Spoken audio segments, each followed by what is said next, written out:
This is Public Access Signals from the Other Side, Part 19.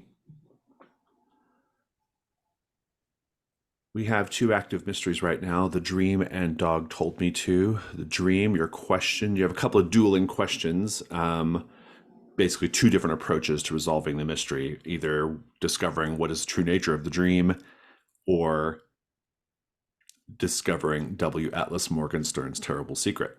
You have 5 clues presently, and you have a few leads to follow up on as well. We have not really yet explored W. Atlas Morgenstern's domicile yet. There might be some things in White Spray to discover, as well as the new Dream Factory up in White Spray as well, up in the mountains. So that is basically the state of the dream. You've kind of allied with Florida Jackson at this point, so that's another interesting kind of turn of events there.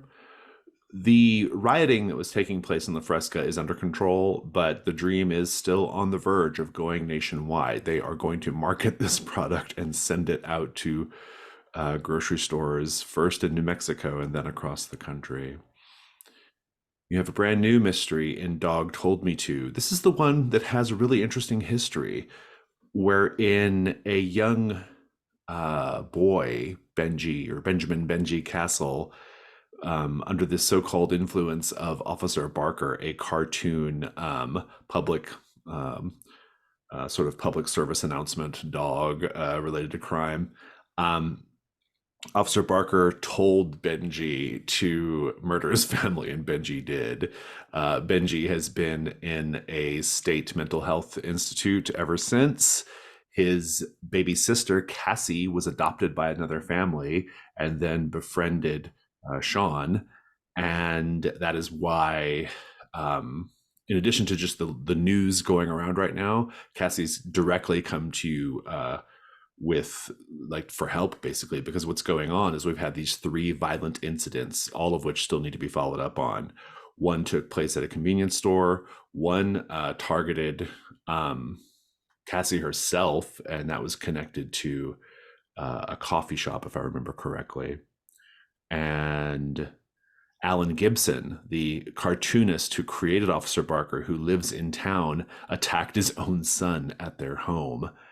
And so this is sort of the situation right now with Dog Told Me To. We've had a couple of extra interesting things happen related to Dog Told Me To. Officer Barker is aware of you and is already working to get you dealt with. And we believe that Officer Barker is working pretty closely with the man in the gray suit. Indeed, the man in the gray suit gave Ashley a plastic Officer Barker mask that very nearly made Ashley kill Cassie. So those are some things going on. If we take a look at our latchkeys, or actually before we move away from latchkeys, you've also watched 9 Odyssey tapes. You are 1 Odyssey tape away from locking in for the final TV Odyssey mystery. Right now, the latchkeys are in okay shape. Ashley has 2 conditions, the I Dream of Deeplit condition, which can only be gotten rid of by making the sacrifice, in addition to the man in the gray suit. Nathan has 3 different conditions, including the new Hounded condition. Topher has 2, including Avatar of She That Feeds. And Sean has 1, which is the Hounded condition as well. Are there any questions about the events up to this point, or the characters, or where things stand? Okay, then. We will go ahead and pick up with a brand new mystery then, so that we have 3 active mysteries. Assuming that you watch your last tape tonight, this will probably be your last mystery that gets introduced, which is still a lot for a campaign of public access. You've done a lot. That mystery is called Pale Horse. The lady on the morning news coldly announces that another car fatality occurred last night in Degoya County, bringing the total to 4 this week, and spurring some to speculate about the return of the old street racing ring that haunted Deep Lake back in the 80s. When there is a knock at the door, it's Linnea Rodenbecker. She is disheveled and has not slept. When you get some water or coffee in her, she tells you how she'd been visited by the spirit of Kate Burnside. Kate was Deep Lake's top street racer back in the 80s, able to outpace even the fiercest opponents from Phoenix, Los Angeles, and beyond. She even once bragged that she could outrace death. Well, death must have hurt her because in the summer of 1986, there came a racer from the east, from Waco maybe, or somewhere beyond that, in a classic gray Ford Mustang. The stranger and Kate raced on the Mercado Street circuit, where the old power plant was abandoned back in the 60s. It's Deep Lake's most dangerous run, with a hairpin curve at the bluffs overlooking the city. The Mustang was the only car to reach the finish line. Kate's Chevelle SS was found near the hairpin on the wrong side of the guardrail. According to legend, the pale gray Mustang was never seen again. But now the sound of racing cars rolls like thunder through the night once more. The night meets have begun again in earnest. It's worse than it was in the 80s. People are dying. Kate's appearance in Linnea's dream must be connected. Linnea remembers being in a car with Kate, and the pale gray Mustang, Death, she insists, was chasing after them. They only narrowly escaped. When she saw herself in the mirror later that night, Kate was standing where she should be. Kate was standing where she should be, saying, "Help me, it's coming for me." I'm going to pose the following question to Nathan. Nathan, you grew up hearing about the crash in 86. The way the story is told, a red moon was hanging over the sky for what felt like weeks that summer. What other ominous portents were always mentioned that you've noticed recently, and tell you with no uncertainty, along with Linnea's visions, that death stalks Deep Lake once more?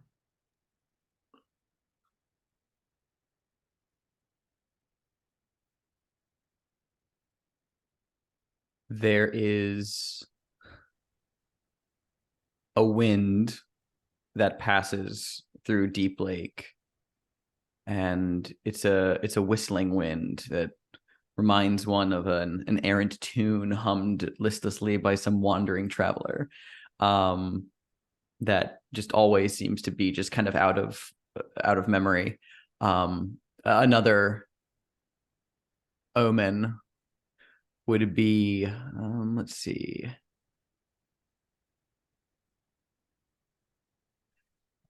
people's shadows all seem to point in the same direction towards something, but it's not things that people would notice unless you were really paying attention.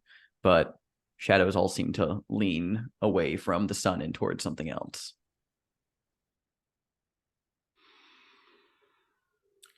Death comes and goes, but they were never meant to stay in one place this long, and nothing good can come of their lingering here. You have one question. Did Kate Burnside escape the other side on her own, or is she being pulled back to our world by someone or something else? It's a complexity 4, and it unlocks the next question when you answer it. And so, with violence surrounding July 4th and violence in the streets from car crashes, the recently subdued violence in La Fresca, and the moon hanging higher in the sky, higher and brighter and whiter than it ever has. I will ask you all the question this morning. What do you all want to do? Start with Sean. I would like to discover something from The Truth Is Out There before picking. Would you like to define what that is? I defined the last one. I'll hear from you this time, I think. Okay, that sounds good.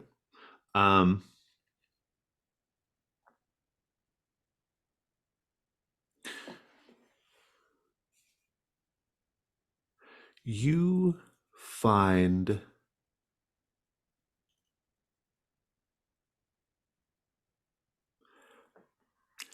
you are do you read books? I can't remember. Are books your thing, Sean? I can't recall. Are you a book reader? I don't think he's a big reader. He's, No. a he's not a big reader, is he? What are other takes you backs do you have? Because I know what I want to give you, but I'm trying to like make it make sense. I do have Uh, fighting fantasy in there. I'm not sure if that qualifies okay, as reading, but no, I like it. I'm into it. Um, I think you see one of your fighting fantasy books sitting on your little nightstand that morning. You don't remember reading it, but it's sitting there like you had read it in the night. And when you open it up, you find that someone has stuck a folded newspaper clipping, a really old newspaper clipping, into the book. The newspaper clipping seems to be like, I mean, this is a rare thing. It seems like it's from like the late 19th century. And it's talking about, it's a report of people from the township of El Paso, Texas, talking about things they've seen wandering the streets at night, dead things, and word of a big red moon hanging in the sky. That's your clue. thank you. I think with that, I think he'll probably still feel inclined to investigate the dream. So maybe checking out W. Atlas Morgenstern's residence. Very good. Florida might be willing to go back up there with you if you want to go with her. Sure. Topher, I know you were kind of connected up with that one too. Do you want to go with, or do you want to do something else? Uh, yeah, I think. Well, no, it looks like Ashley might need some help protecting her from all the demons. Indeed. Well, so then what do you want to do today? I think Topher will tag along with whatever Ashley does and try and provide spectral assistance. Very well. Ashley, what are you up to today? Do we know what Benji's situation is? Could I go talk to him? Benji Or is he on the recently escaped run? from a state hospital and killed 4 people on the Okay, way out. So we don't know where he's at though. Too bad. Yeah. But there's plenty of other things Okay. to go look into there for that Yes. mystery. So you got the coffee shop, the convenience store, Alan Gibson, Cassie herself, who you're now kind of Yeah. friends with. I You think only I might vaguely want to threatened stay her with away garden from. shears. Yeah. Yeah, I think I might want to stay away from Cassie for just a tiny bit. I'll go talk to Alan Gibson in that case. Okay, that sounds good. And Nathan, what about you? You're muted. I'm thinking I'm torn between diving into Pale Horse or Dog Told Me to. I mean, I do want to check out. I was researching Dog Told Me to last time, so I think I want to kind of keep on that trail. I think what Nathan's going to do is make a swing by. He's going to go to because the castle's like old houses still like around, right? It is, yeah. Yeah. I mean, if anything, if there was something that like maybe there's something left over there, so I think he's gonna go check out the castle's house. Like if like and You also have maybe a weird clue connected to that, don't you? Like, believe. yeah. Apparently, in 1958, on July 4th, Oh, that's there right. was an explosion on undeveloped land that would eventually become where the house was Yeah. built. So yeah. So I feel like especially because I was digging into the Tome of Hatred for some of my clue finding about like ways that like emotions. I feel like there's like something otherworldly here. So yeah, I want to go check out the castle's house. I like it. Let's pick up with Sean. Florida says, as you're driving up the hill, she says, well, you're a strange little ghost in the radio friend and we scoped the place out. Morgenstern is well, let's just say he's a couple of fries short a Happy Meal, and he certainly has nothing but very high esteem for himself, to put it mildly. Gotcha. Hey, do you want to stop for food on the way? No, I'm kind of hungry. I don't think she's like, did you see any place back in White Spray to eat? I don't think this is that kind of town. This is the Fair kind of enough. town where you go and you, well, by the looks of it, you go and you die. Oh, so you're working for Morgenstern, though, aren't you? No, no, no, no, no, no, no. I'm spying on Morgenstern. Right. For who? They who shall not, have not, will not be named. Right. Okay. I just like to know, who I'm getting into potentially, probably dangerous situations with. Now you're asking that question?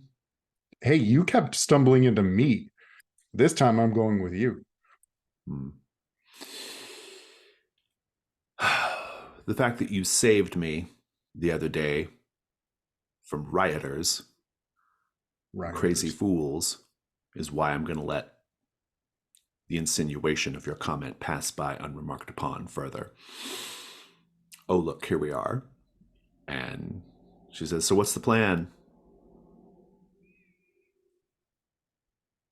Well, I figure I'll go in the front door, maybe keep him busy. You see if there's a way around back. Sounds good. And there's no gate or anything. You can pull right up to the front door. Do you go ring the bell, I guess? Yeah.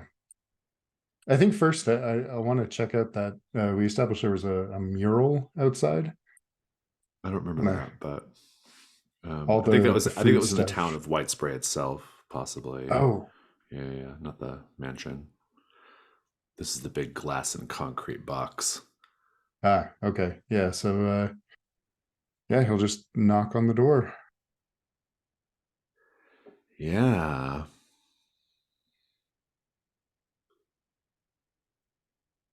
There's a little intercom. Brr. Yeah. What are you hello? doing here? It's not Wednesday. No, it's not. I'm actually a little lost and I was hoping I could maybe use your phone.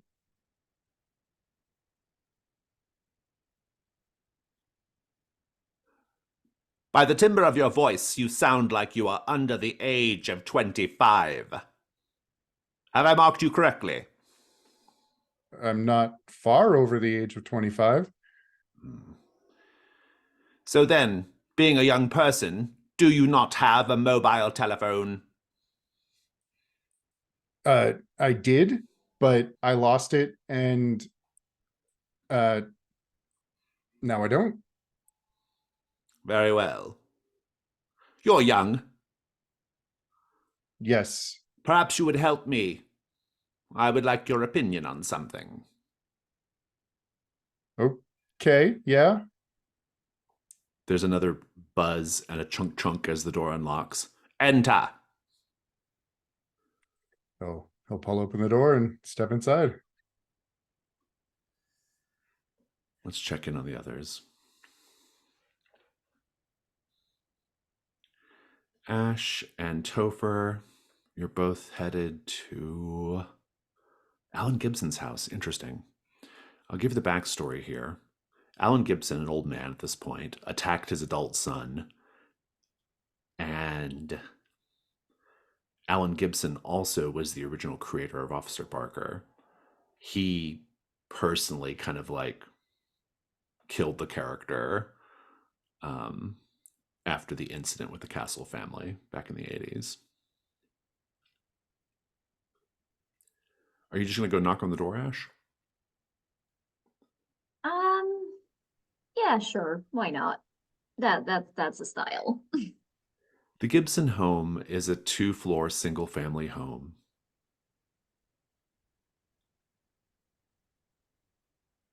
The door is answered by a man with frizzy hair pulled back into a ponytail, wearing a vintage Black Sabbath t-shirt and cargo shorts. He says, can I help you? He has a big black eye. I think so. Are you Alan Gibson? No, I'm Dennis Gibson. Alan Gibson's my father. Are you Okay, I see. are you here from the care home or? No, I'm here for a investigation of sorts.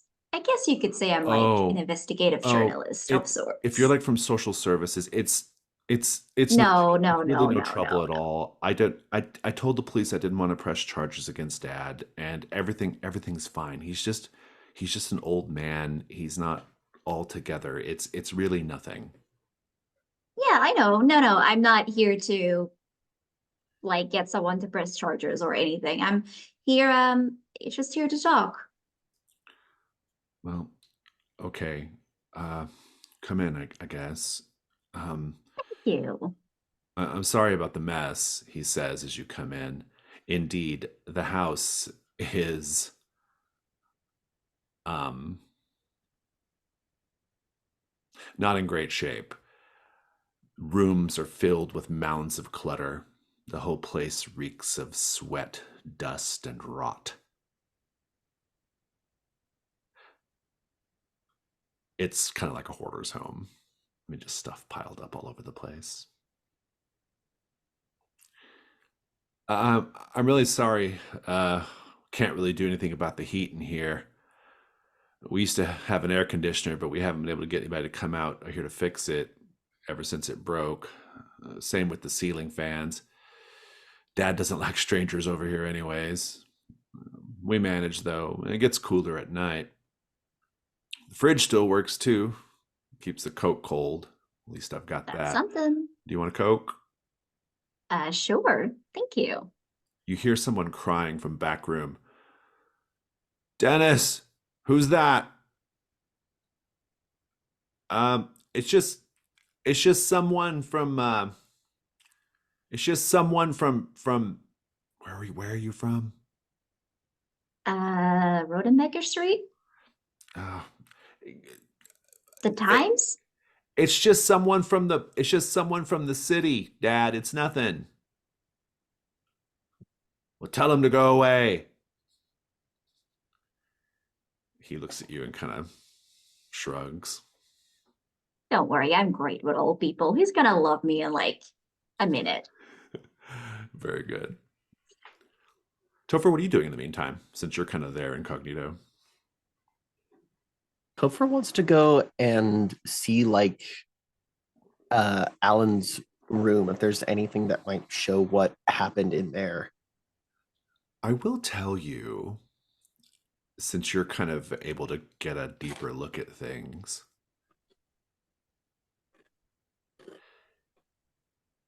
you see quite a lot of Officer Barker memorabilia.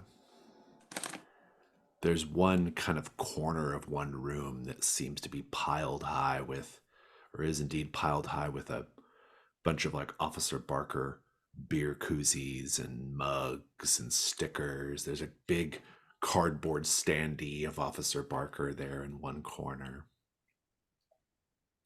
Let's paint the scene about the Gibson home, everyone. Alan Gibson was once a really successful cartoonist. What symbol of Alan Gibson's once successful art career do we see among the ruinous hoard, and what has neglect done to it? There are a collection of mock-up posters from a series of animated vignettes that were based around another character he had designed while working for another company at a time. There were like a lot of these were like drawn up as like concept for a possible like franchising opportunity that fell through. And all of these really well-framed concept posters are just kind of like stacked in the corner, gathering dust like bunnies, or just kind of like foliage like around it. It's been filthy, and yeah, it's not looking good. He did the covers for a series of Calamity Raccoon comic books, but while they're in nice glass framed kind of hanging picture kind of things, he's left them directly in the line of the window, and the sun has bleached the color out, making all of the characters look a little skeletonized. I think there's like this beautiful like drawing table. Very obviously like it was gifted, like it's super ornate. It's almost, like somebody a fan maybe like wanted him to have something extremely beautiful. But I think like the wood where it's carved, it's like old chipped. It's like started to mold a little bit, and there's just like trash and colors like seeping into it, like the wood is bleeding.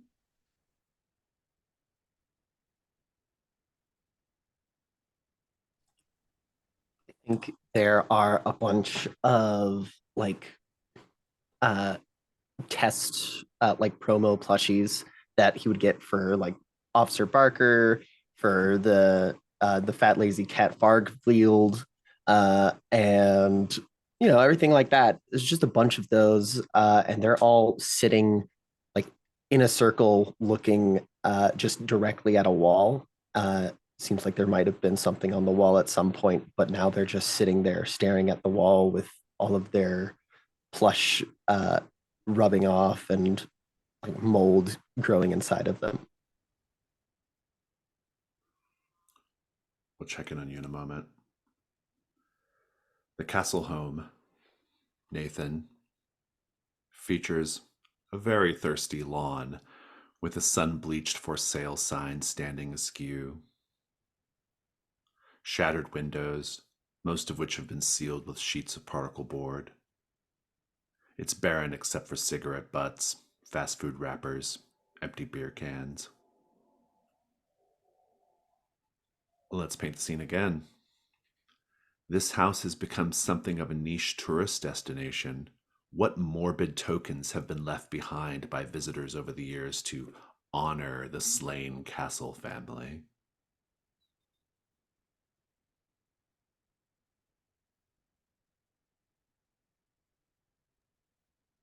Someone's put up a little wooden sign on the front door that says the doghouse.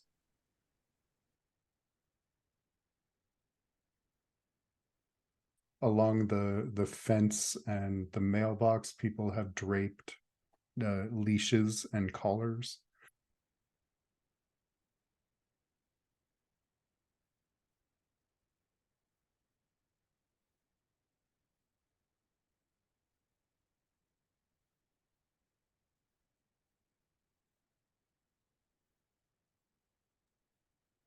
think I think people are leaving like dog bone treats, like actual bones.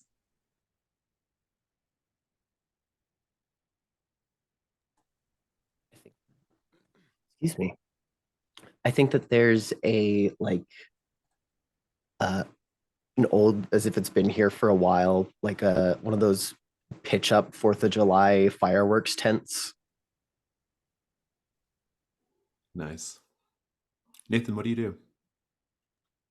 I'm going to assume the front door is locked by default, but he will walk around to the back of the house just to check out the backyard, see if there's like a porch, any means of access. Make the meddling move with reason. Will do.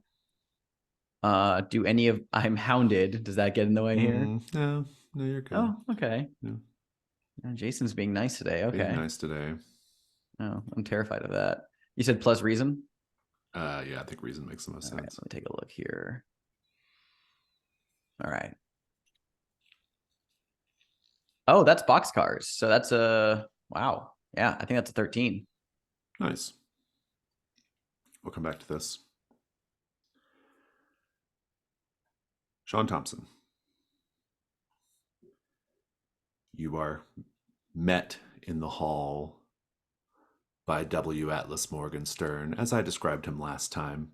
Very tall, pinstripe suit, jutting angular jaw, a row full of teeth which are not sharpened, but they seem like they are. A thin gray comb over. And he says, "Yes, yes, you are positively filled with youth and vitality. You certainly are the type to understand what young people will respond to. I am particularly drawn by your graphic t-shirt. How interesting people go about nowadays. In my day, one would never be caught dead wearing something so casual out in the open. In my day, you put on a tie before you left the house." Over your saber-toothed tiger toga, right? Ride your pterodactyl. I'm sorry. "Come here, youth." Sean will walk forward. "You can use my phone momentarily. Those devils at the phone company insist on charging a premium just because there's no one else out here in this part of the state that still requires service and maintenance. Yeah, infrastructure's Someone ought to use it, since I myself have no reason to make contact with the outside world yet, that is. Have you heard of the Dream? That's it's ice cream, right? It is a frozen confection, a brand new taste sensation, one that is going to sweep the nation, provided the television commercial is a hit.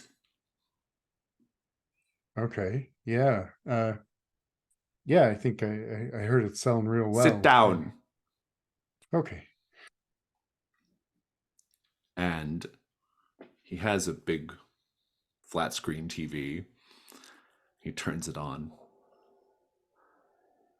"This is one of the advertisements we're testing for the Dream. I would be very curious to hear your opinion as someone who transparently eats quite a lot of ice cream and watches quite a lot of TV." I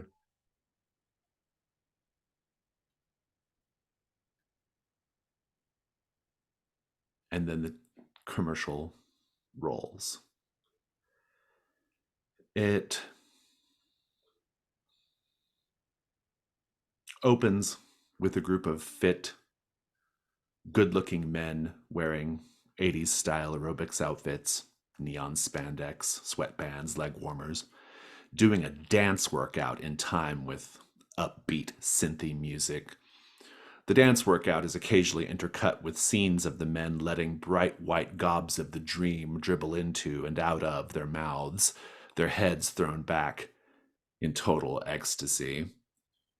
The jingle that plays goes, "Come, taste the Dream. It's a thick and luscious cream. Just swallow down a mouthful and live the Dream.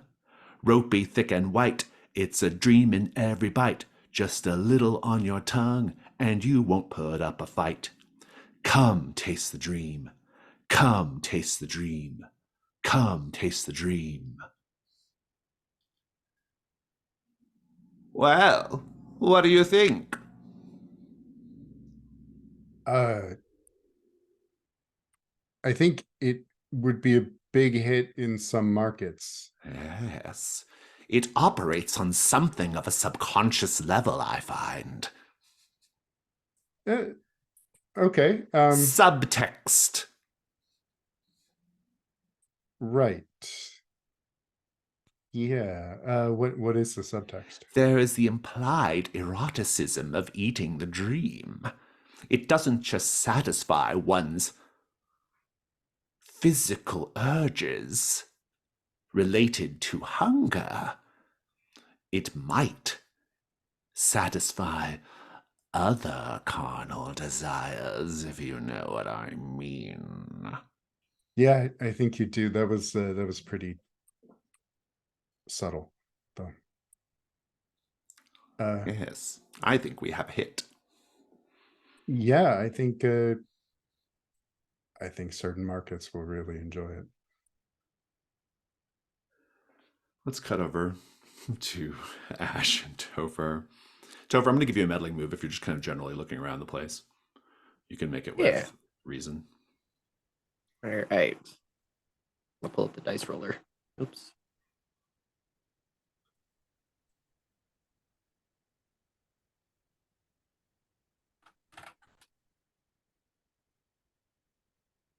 Ooh. All right. What's my reason? 0. So that's a 10. Nice. The die roller's very kind today. Right. I owe you a clue. I owe Nathan a clue. Let's go to Ash. Ash, you're going to go chat with Alan Gibson. I absolutely will, yes. Yeah. Alan Gibson has a very withered build, and his silver white hair is barely hanging on in wisps. He's wearing a white undershirt yellowed with sweat. He's sitting in a ratty old easy chair. Watching Treasure Planet, actually. He says, "Come in. But hold on just a second, we're getting to the good part." I mean, every part is the good part. That's what I say. Treasure Yeah. Planet is an excellent movie. Yeah, did you know that Disney like bombed it on purpose? Yes! Yes! Ugh, right? That's what I've been trying to tell people all these years. Man, there is someone you should meet. Look at the animation. It's beautiful. It's perfect. And I like the backgrounds too. The background illustrations. Amazing work. Amazing work they did on that movie. It's a real shame. Yeah. It's a shame. It's one of those things, you know. So are you here to ask me why I committed an act of domestic violence against my son? I mean, I could, but I feel like a lot of people ask that. You've probably told them most of what's relevant. No, I'm Yes. asking you, why is there's a dog talking in my head? Does he talk to you too?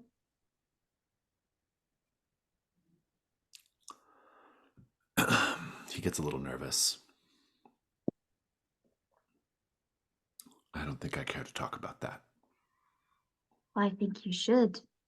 Because I think I'm the only person who can make him go away. That feels like a good cut. Let me get these clues sorted out. Okay, so taking a look at dog told me to. Let me glance really quickly at the clues we've already got.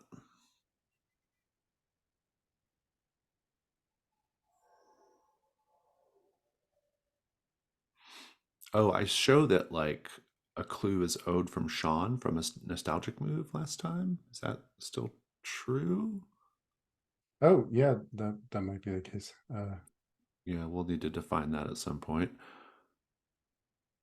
But let's keep going.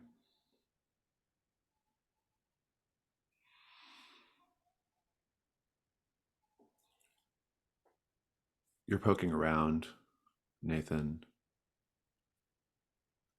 and going around back, and you see spray painted on one of the particle boards, closed, that's kind of sealed up one of the windows.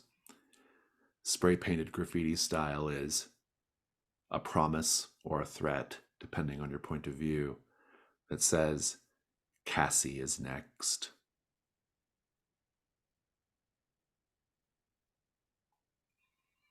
And because you got a 12,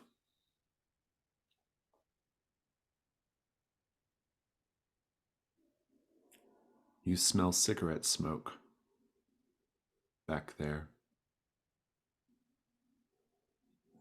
Someone is smoking. You hear the crunch of grass around the corner. There's someone standing on the other side of the house smoking. I will very quickly use sight beyond sight to ask you what is about to happen and why. You are about to be confronted by the man in the silver suit. The reason you're going to be confronted is because he's going to make you an offer that you can't say no to.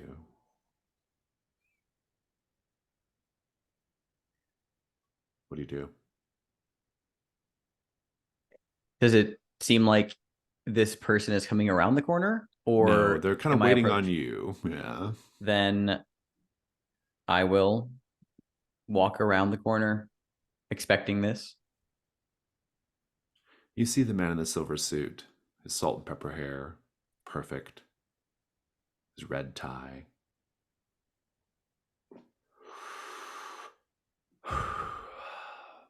Hello, son. Hi, Mr. Toomey. that is my name. Mr. Not important. Okay, cool.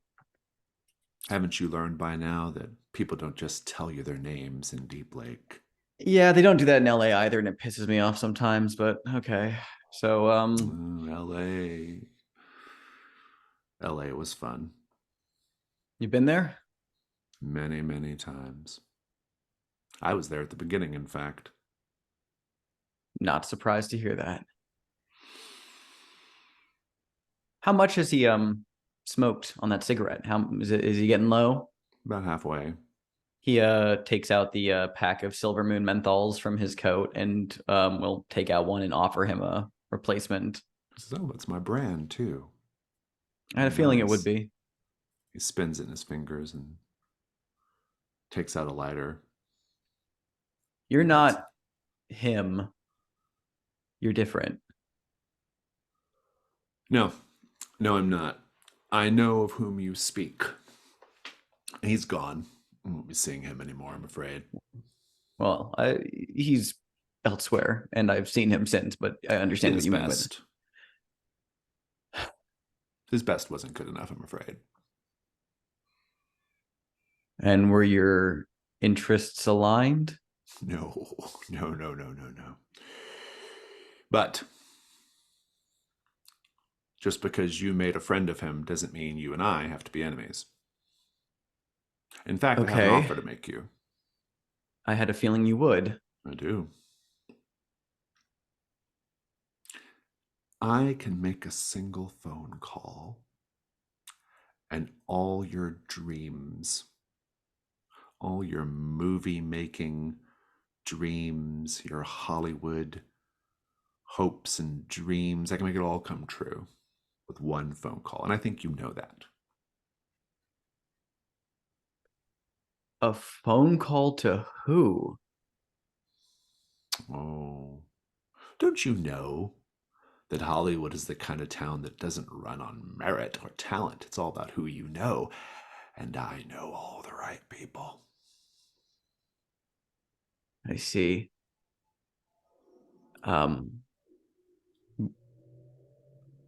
What is the offer? I'm It taking would the be- opportunity to move you off the board, Mr. Toomey. Ah, Pack up your things, drive back to LA, and I'll make that call. off the board. So that means not an enemy, but I'm not exactly something that's helping your interests. So I'm something that's hindering whatever it is you want. A pawn at best. Eh, But sometimes a pawn in the right position, in the right place, can take the queen. the queen being. It's a metaphor, Mr. Toomey. I understand. No, I know it was a metaphor. I was specifically like I was trying to play along, and okay, yeah. Anyway, It's Interesting. a one-time offer. It's a one-time offer, Mr. Toomey. If I had met you, at the start of the summer, I may have felt inclined to. But honestly, despite all of the horrifying things that have been going on here and all of the hardships, I have found more meaning here in Deep Lake and with the people I spend my time with than years working as an artist. And honestly, I've already let those dreams die. I don't anticipate that it will ever happen, even if I make it out of this place alive. So I'm sure that you could and that you would, but it's actually you're a little late to the draw on that offer, friend.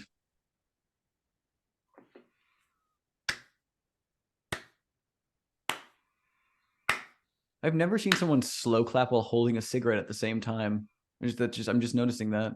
I'm a very skilled individual, Mr. Toomey. I don't doubt that. You found more meaning in life, much more meaning than you ever had back in LA. Never mind the fact that this was an incredibly low bar to clear. But I accept your answer, Mr. Toomey.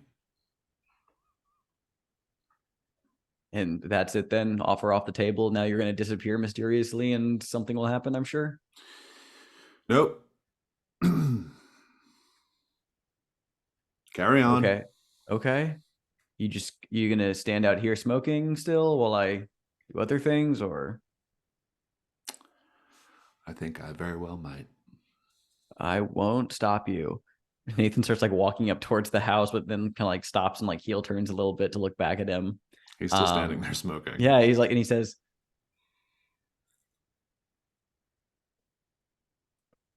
I know you already said people don't just give things away, but I'm going to ask again. Who are you? And I don't particularly care if there's a name or not, but you know about me. I would like to know something about you. I mean, I'm sure it's pointless for a pawn to know who's playing, but I don't know. I've always kind of preferred to know what hands move me.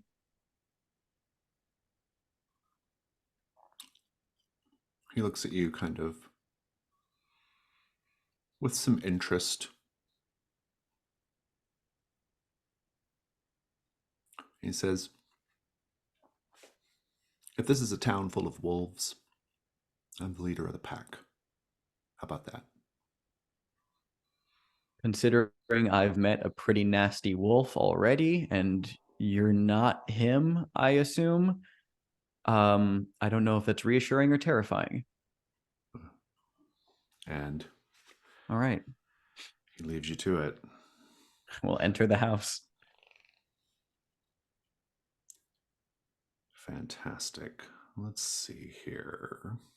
Where is everyone at right now? Sean, let's pick up with you, Sean. W. Atlas Morgan Stern has showed you to the phone and he goes off to do his own business. So what are you doing? Whereabouts is the phone? Is it like a study, a kitchen, or? We'll say a study, sure. I think he'll take the phone off the hook in case there's another line somewhere. And he's going to start having a conversation with himself while he pokes about. Make the meddling move with composure. A 7.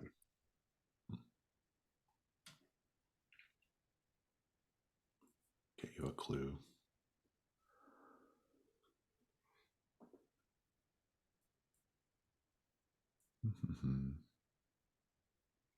Oh, and also I defined the clue for Dog Told Me To as a new flea and tick preventative being distributed for testing in Degoy County. Oh, it claims to very be all interesting. natural. Very interesting indeed. Okay, I like that. As you're moving around the house, you keep hearing this recurring frequency, an electronic buzzing. It's very, very faint. You hear it all over. That's your clue.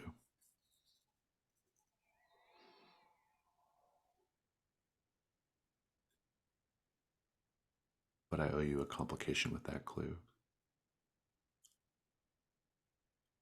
You set down the phone to realize that standing in the doorway of the study, blocking your exit, is an enormous big fluffy white dog. Like, what are they called? A Samoyed? Those big expensive dogs. Yeah, one of those. Just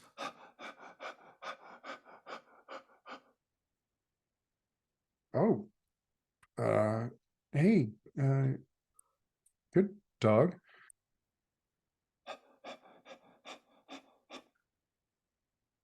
let's cut over to the others. Okay. Topher, do I owe you a clue? Mm-hmm.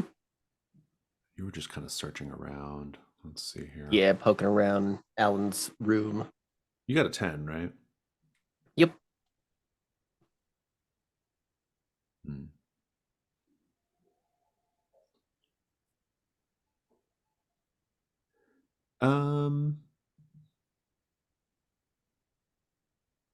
Yeah, I think amidst all of the Officer Barker crap,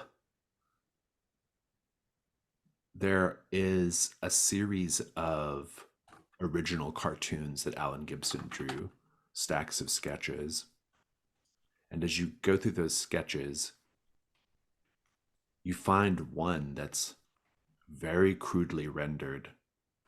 And Officer Barker is surrounded by unusual geometric symbols and jagged black tentacles. That's your clue.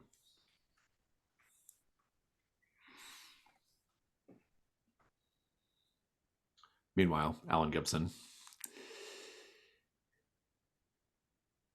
You've been waxing poetic about Treasure Planet, but he kind of doesn't want to talk about Officer Barker. What do you do to get him to open up? I think Ashley takes out the mask and she says, "Look, whether you like it or not, he's back. So you can either be a coward here sniveling in your little rat hole, or you could be a hero and make it go away. I think you probably owe it to the world to do the second."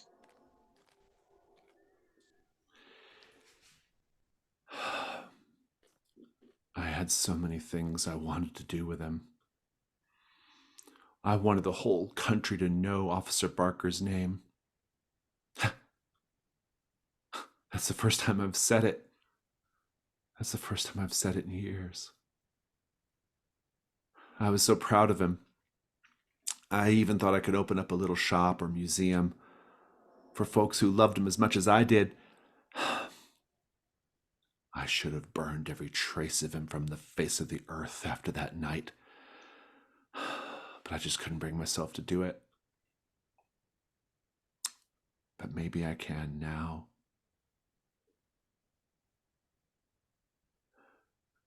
Ashley, I'm going to spend my hold for you to put on the mask and kill Alan Gibson right now.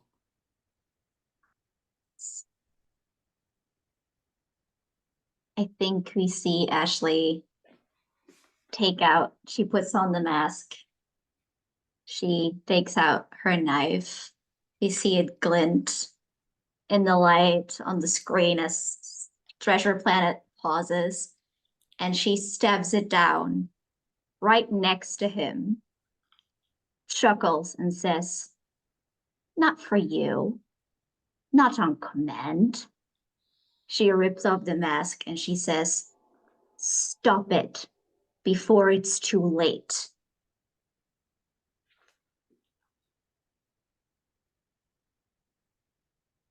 This is good. keep the hold. I got the hold back. I like this as a meddling move with sensitivity. Ooh, interesting. Let's see. Any of my conditions? No, I don't think they apply. Okay. That is a 10. Nice. Let's take a 5-minute break. We'll come back and pick this up.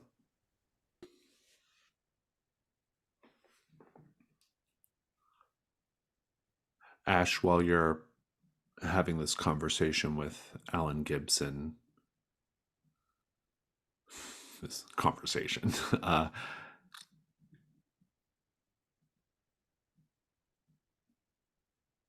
he says, I don't know if you can help. I don't know what role you have to play in this, but I can give you the most important thing.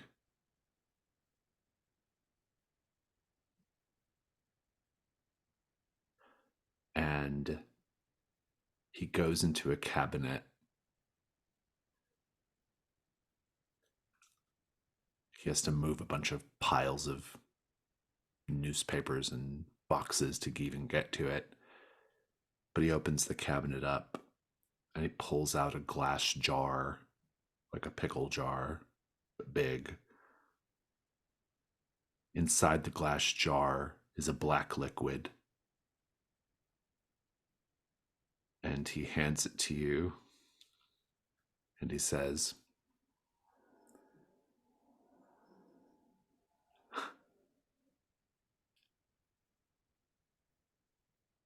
this is where it all started. He holds the jar out to you.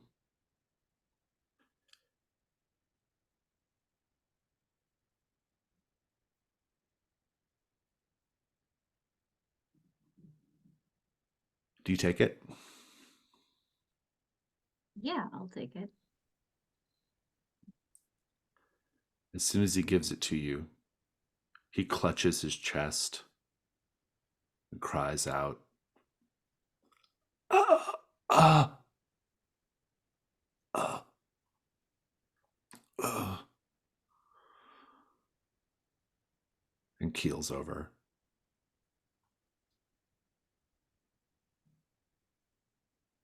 You hear Dennis rushing towards his dad. Dad, what's going on? Are you okay? Are you okay? But that all fades in the background as you stare at this glass jar and what's inside of it. Bobbing around inside this black liquid. An abnormal fetal creature suspended inside with both canine and human features.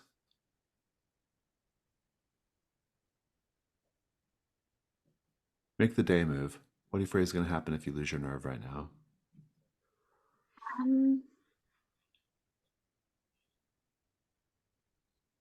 I think I'll be compelled to open it and free whatever inside. Intriguing. Roll with composure. Okay. And 2d6 is fine. I'll mark an item. Let me see.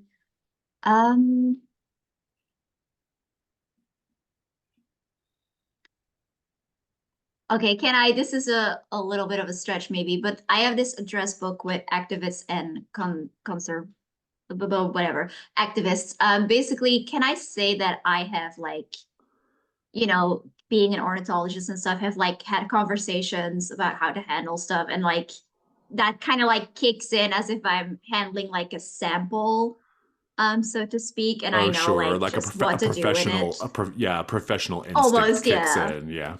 Exactly, yeah. I'll take it. Yeah, it's a bit of a stretch, but I'll take it. I like it. Thank you. Is this danger from something paranormal? No. Okay. So. It's also boxcars, so thank you for wanting to help me, but it's fine. You're good. I'm gonna give you your bonus. Your bonus is this jarred fetal dog thing counts as 2 clues.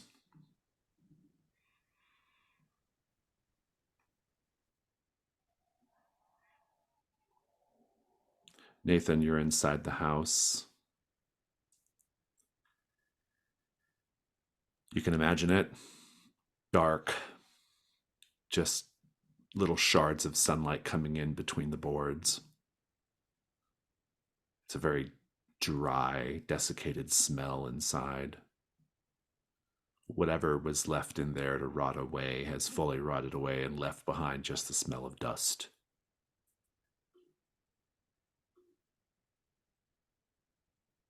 The house is quite dark,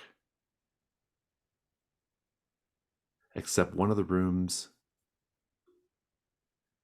you can see from the hall is lit by what appears to be an exposed window, sunlight pouring in. It's Benjamin Castle's childhood bedroom. There's a peeling blue sky mural covered in graffiti written by edgy teens and squatters. Moldering carpeted floor. Benji's birthday measurements on the closet door frame, ages 1 through 10. Let's paint the scene, everyone. Actually, this is just for Nathan. Nathan, what do your senses pick up that indicates that someone or something was in this room before you very recently? There's a dog, Saint Bernard face. It's been like cartoonishly painted on the wall, and the paint is still running. I want the day move at disadvantage because of Hounded. What do you afraid is going to happen if you lose your nerve? That there's someone behind me. Go ahead and roll with composure, disadvantage. Yeah, let me take a look at my items.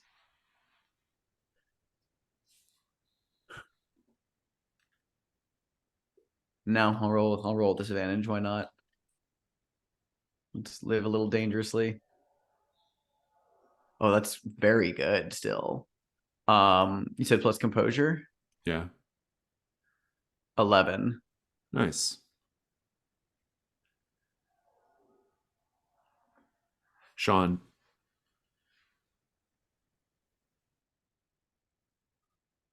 there's this dog standing in the doorway. The dog talks. Hey, Sean.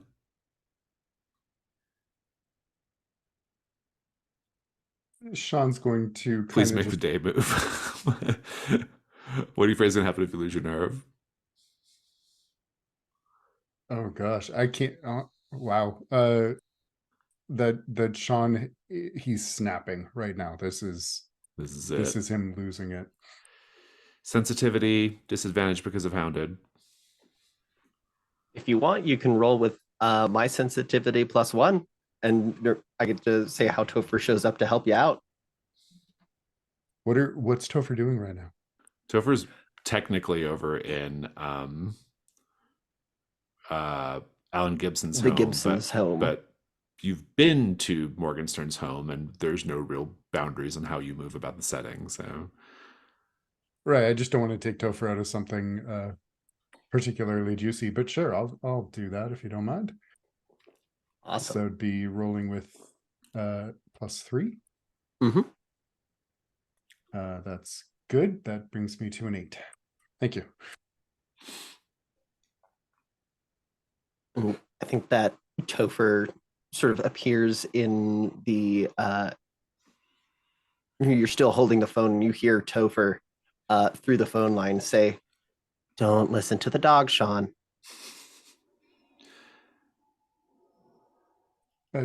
Topher? You Mm-hmm. okay? I really don't know what to make of this. the dog saunters off. Flo Jackson is outside, looking into the study from the outside into the window, and she's beckoning you, like trying to shush you to stay quiet, but also trying to beckon you to come to her. What do you do? I'll talk to you later, Topher. And he'll hang up the phone and move to the window and unlatch it. She says, I found a path. A path that goes straight up to the factory, the new factory, but not to the front door. It's like a private door, a private entrance, probably Morgenstern's. Okay. I think we should wait until tonight and go up there tonight. Yeah, okay, sure. Did you look around the house at all, by the way? Well, I found this secret path up to the Right. factory. Are you saying I didn't find enough?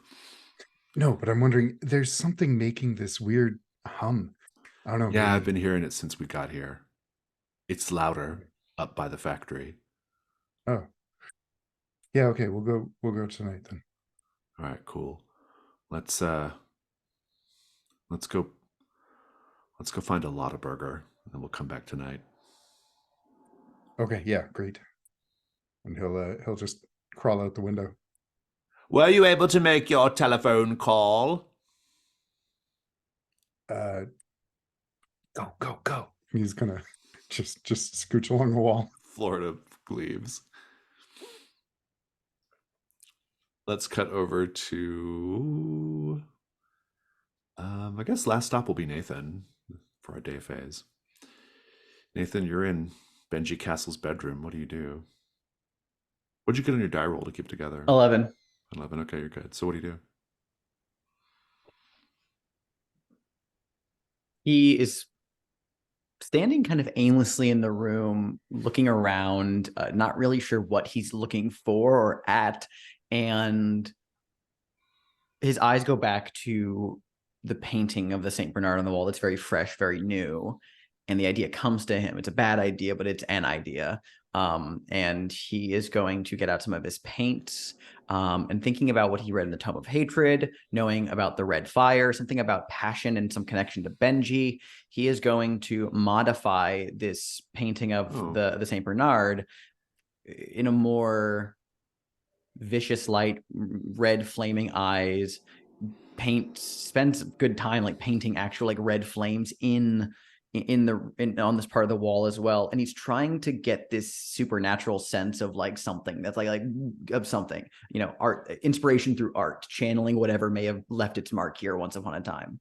I like it. I'll let you take the meddling move with sensitivity. Are you marking an item here? Not sure. Depends on if I have disadvantage or not.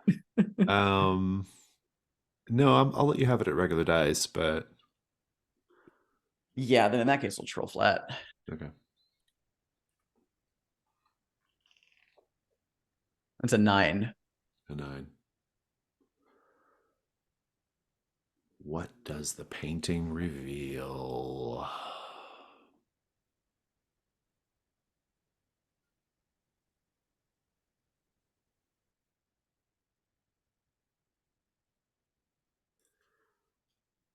An hour passes. 2 hours pass. It's nighttime.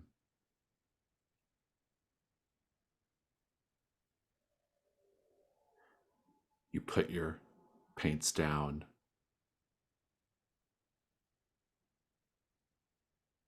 You step out of the room. And all we see on the walls is you have painted hundreds of times the same phrase over all the walls. Stay rough on crime. RUFF. I'm giving you the clue, stay rough on, or the condition, stay rough on crime. It is also your clue. Oh, interesting. I'm full up on conditions. Oh, then you are going to be replacing Hounded with Stay Rough on Crime and turning a key. Yeah. Yeah, sure thing. I will do that. Let me take a look here. I will note that the the mystery key is available if you want to turn that Yes, it is, and I would like to. I'm going to turn the key of obedience. one. I guess that's just for you. Let's see here.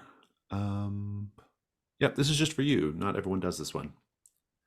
You will be responsible for narrating a flashback to when you caved to peer pressure against your better judgment and the fallout that resulted from it. All right, I'll think on that. And I think that'll wrap our day phase. Let's go ahead and transition over to the dusk. For people watching the video, we got a slightly late start, which is why our day phase is slightly shorter. You have one tape left. Are you all watching it?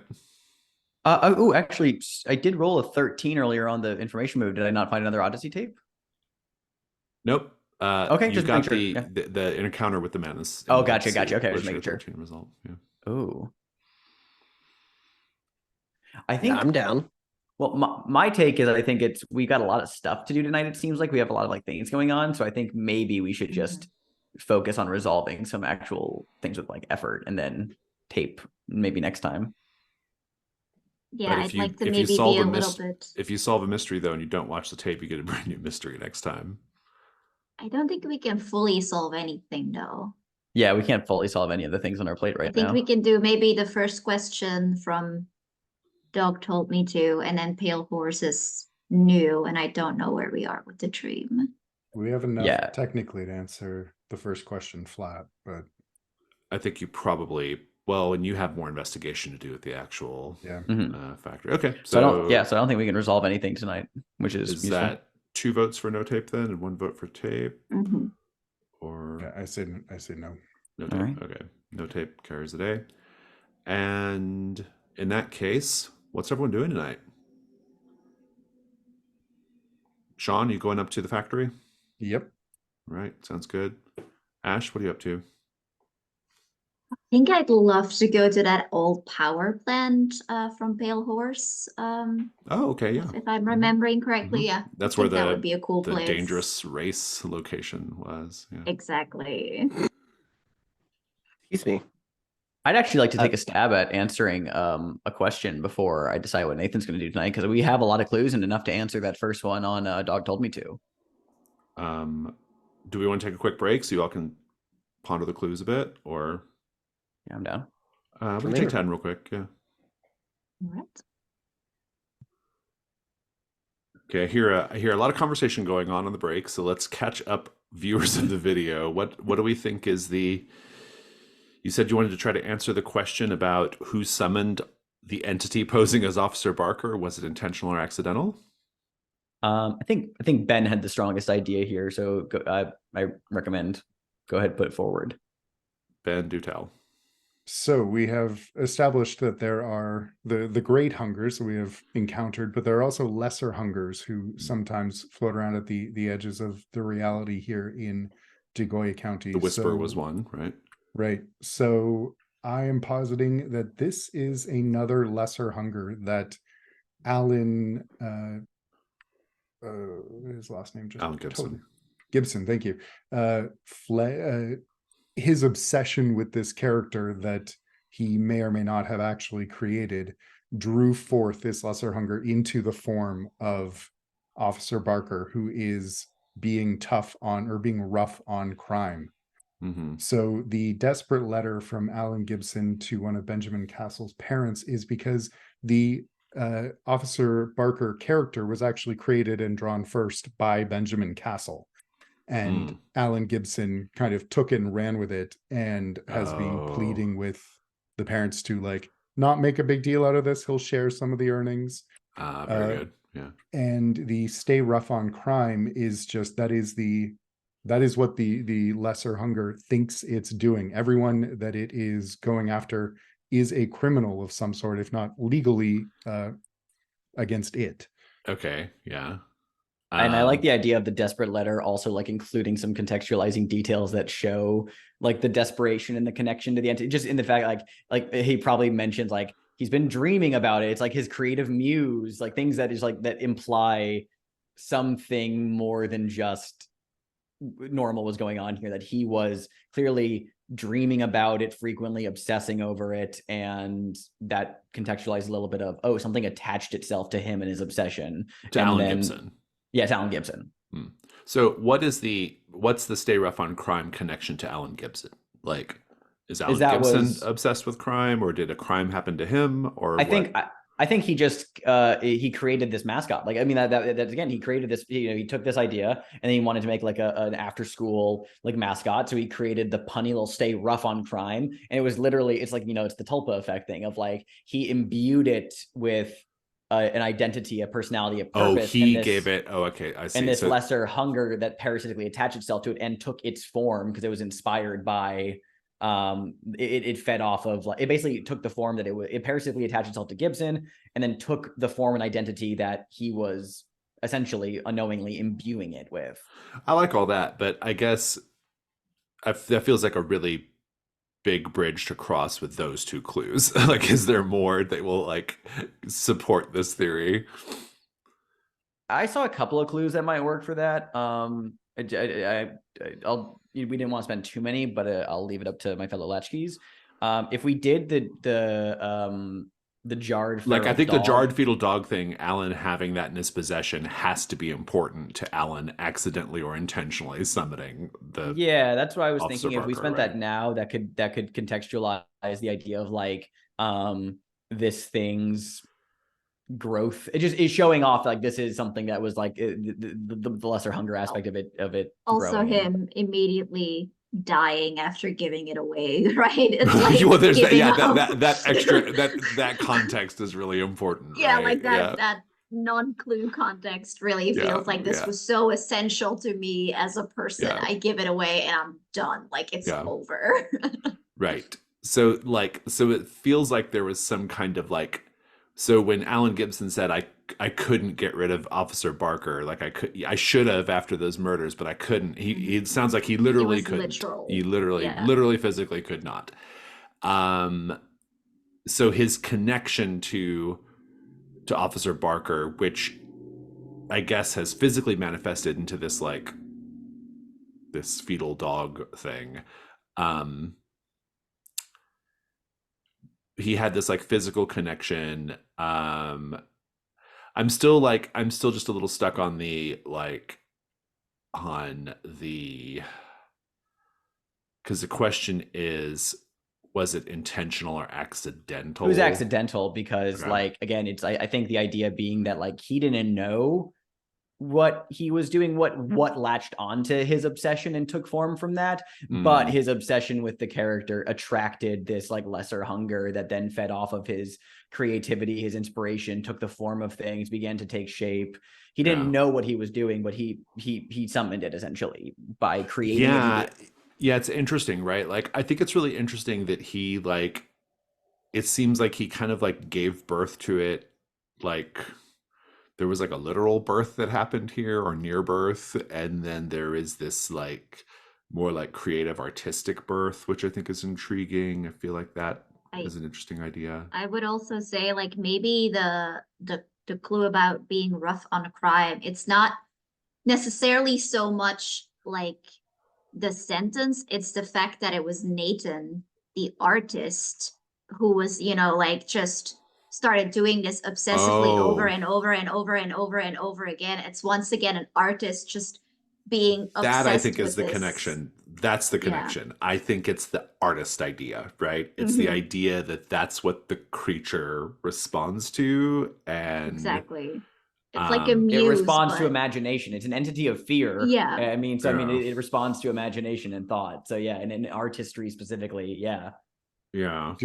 Do we want to? It's almost like he needed the clues on artist this to one? give it life. Like it's just this like little fetal dog thing, and it can't really do much in that form, but an artist can give it expression and reality, right? Which I, think is really technically, intriguing. Ben, we're only spending 3 clues on it, just that one of them is worth 2. Well, yeah. Okay, so do we want to spend 4 Yeah. value of clues though? I just can't think of a way to do this theory without those 3 clues specifically. I mean, it would give you a +2 in the roll, which is not the worst thing in the world, and you have a lot of other I clues. think we true. could. I think we could maybe take out the desperate letter, but I'm No, okay. but the desperate letter was a like huge, this. right? Because that was a huge contextualizing part as well of establishing that he was obsessed with it, and that there's this thing that Benji made, and this whole like artistic. Oh, so inspiration thing. the thing originally like tried to get Benji to bring him to life, and Yeah. Oh, hey, that's a good idea. yeah, that's That's intriguing. I wouldn't. Oh, So But I also guess I'm explains curious, like, Benji's why end is to it. yeah, I'm curious. Maybe this is something we'll figure out in the next question. Yeah. But I am interested. Like, what is Officer Barker's whole deal? Like, why is he Right. doing this? Why is he killing people? Why is he causing people to kill people? See, I see what my fellow Lushkies are saying with like not wanting to spend this many clues on it, but I'm also like, I can't think of a single one we can drop from this that would then allow us to have the context. I for it, mean, 'cause each of yeah, these are I kind of think like the I think both of those clues, in particular, the Stay Rough on Crime clue, and particularly Nathan's involvement in that, and the idea that Benji Castle originally drew the dog, I think those both like really, really help with this idea that Officer Barker needs artists. It needs someone to create him, like in this like sort of artistic form. Alan then- Gibson was the better vehicle. Can we forego the use of the jarred fetal dog then and still have that make sense? And I think so. Yeah, I'm not. Okay, Yeah, I don't think cool. the jarred fetal dog thing necessarily. Then Yeah, I'd is rather hold on to relevant. that then. Yeah. In which case, the two clues. Yeah, like I think that actually Mm-hmm. is pretty neat with all the added context. So basically, it was accidental. Mhm. It was accidental on Alan Gibson's part, but very intentional on Officer Barker's part, we think. So interesting indeed. Who wants to roll that? Be a flat roll. I nominate Ben since you were the one who put the core of the idea forward. That's 8. 8. All you need is a 7 or up on these, so you're correct. And the next question that you unlock is Actually, we believe we unlock both, and oh, that's right. You unlock Yeah. the next question. There's now a special rule. At the end of the session in which the threshold question is answered. Oh. Okay. mhm. Very intriguing. 2 questions now open up.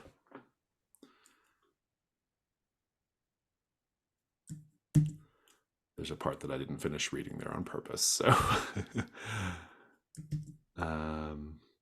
so your next question, you have 2 questions. How can Officer Barker be untethered from Deep Lake?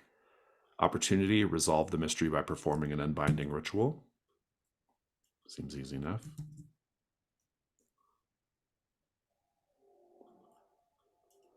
Alternatively, what kind of entity is Officer Barker and what does it want with Deep Lake? That was what I was wondering. And opportunity, resolve the mystery by negotiating with the entity in exchange for its departure, or by luring it to you, then capturing or destroying it. The first question's a 4, the next is a 6. Very interesting.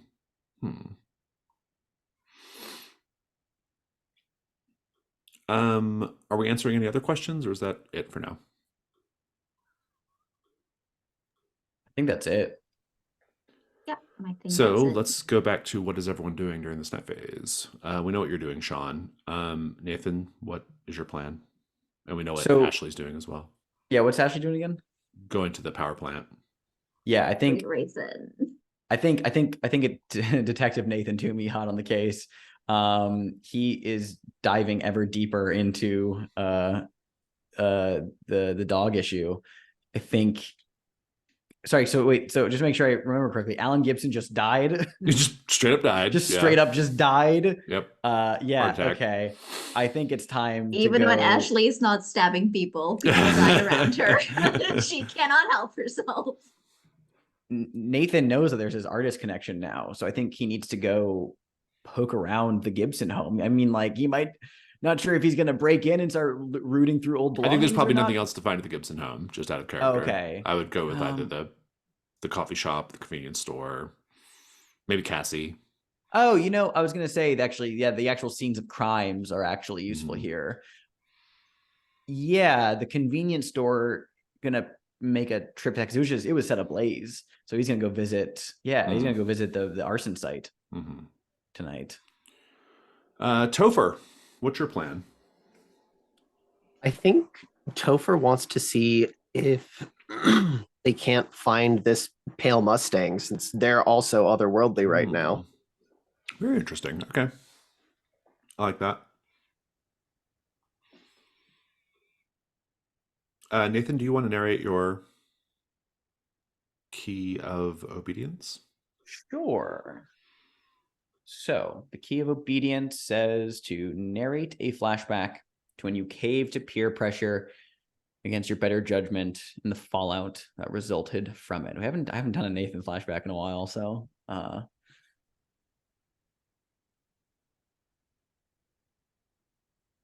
the bell rings. It's middle school. We see young Nathan Toomey in his strange sense of fashion, the Hawaiian shirt underneath with a fantasy graphic tee, jeans, baggy. He was a weird kid. Walking through the hallways, carrying his backpack. This scrawny, stick-thin kid is kind of caught in the sea of his classmates that move by without really seeing him, bumping into him. It is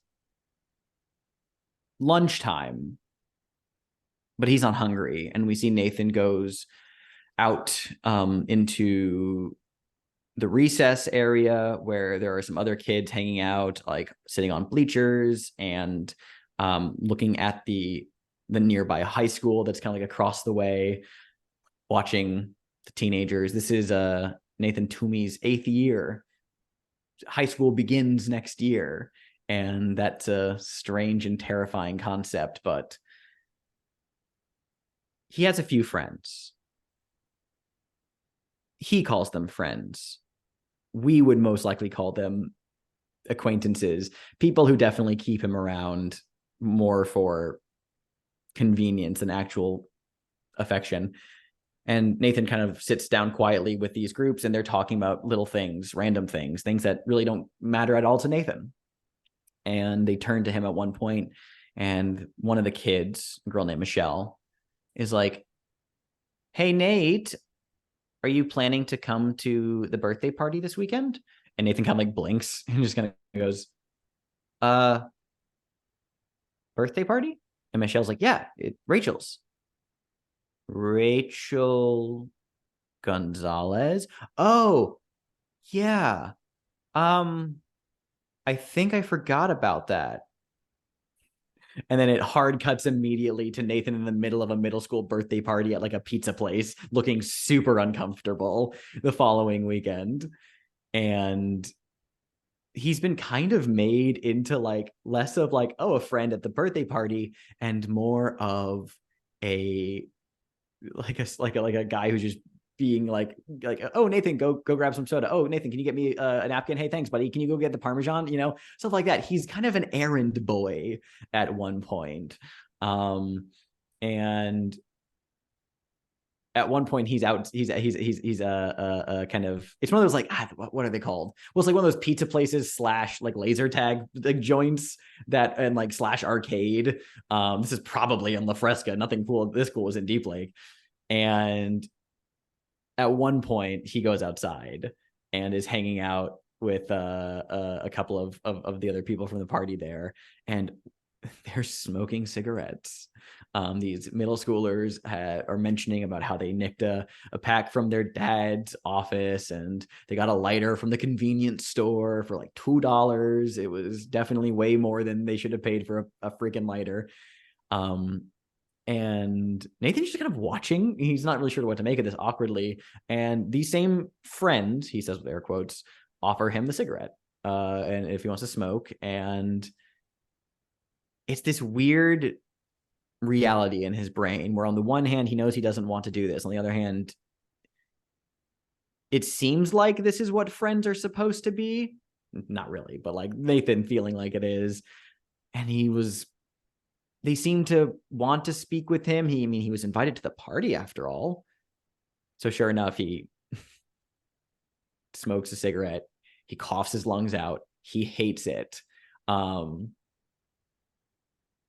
But when an adult chaperone comes to check on them, he hastily they all hastily hide behind stuff their backs. Nathan, without thinking, just grabs the pack of cigarettes he was holding and just tucks into his bag completely nonchalantly. And oh boy, when he got home that evening and his parents saw him with a pack of cigarettes, there were a lot of phone calls. He was grounded for several weeks, and he spent a lot of it kind of stoically faced, because at the end of it, he was just thinking what did he do wrong? I mean, he didn't want to do that, but his friends wanted to. And isn't that how friends are supposed to work? Nathan learned a few lessons as a kid that translated to his future interactions. Nice. It's the night phase. Sean Thompson. You're in White Spray. Florida's letting you drive because she's busy loading and preparing her guns. She thinks this could be a hot situation. So she's in the passenger seat, kind of, fiddling with her guns and doing her equipment and stuff. And she's kind of rattling off things to be aware of. She's used to this thing, you're not, all that kind of thing. And while you're at a stoplight,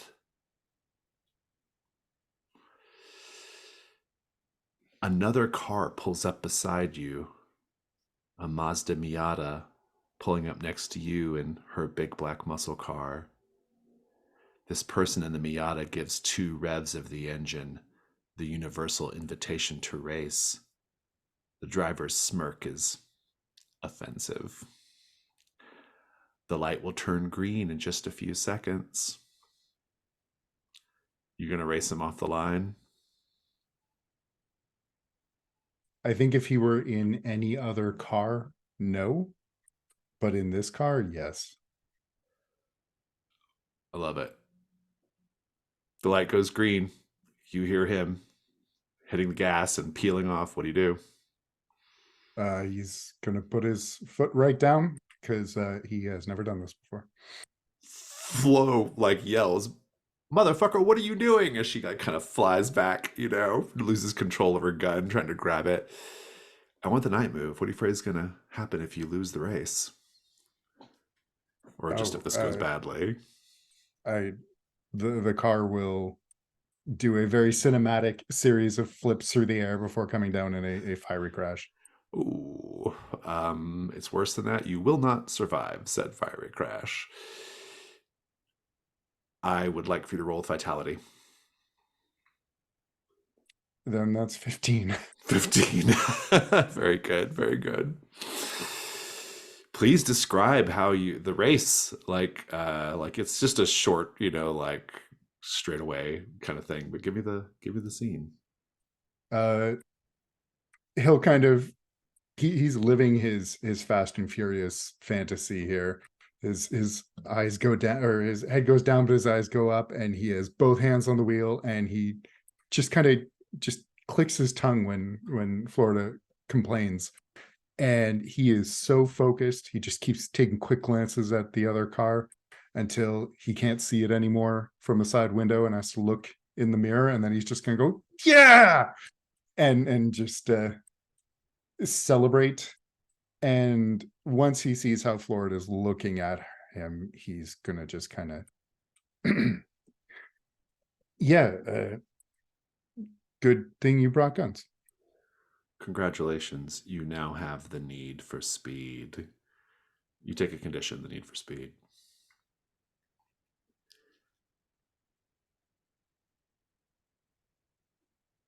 Nathan Toomey, heading over to the convenience store, it sounds like. This is the, let's get a name here. I think it has a name. The Big Sun Convenience Store.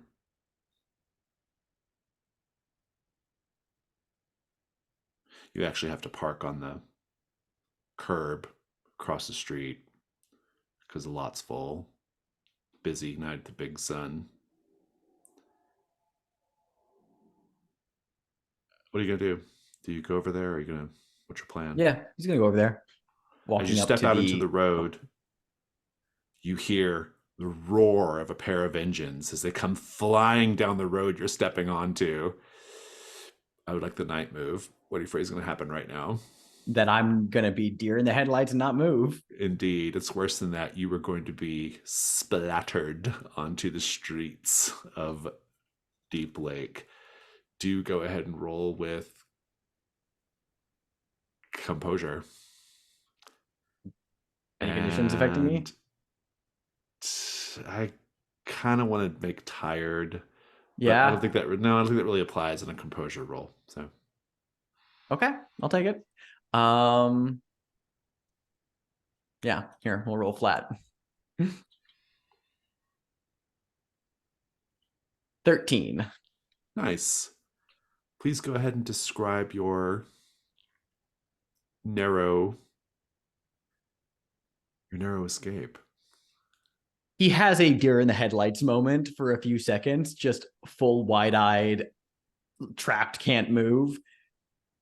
And within the last just sliver of time, enough senses come to him that he throws himself to the side, not fully to the ground, just kind of like spinning onto the sidewalk, stumbling, twists his ankle a little bit, not too badly, but causes him to fall on his ass with a thud, and kind of like the shock of it going up his tailbone like shakes him out of it, and just he feels his heart going a million miles a second as the cars rush by, and just stares blankly after them in the taillights for a moment before he's able to blink that off and breathe again. Good. You got a bonus. I think the bonus is somebody runs out from the convenience store when they see what happens. We'll say it's a just grab a character really quick.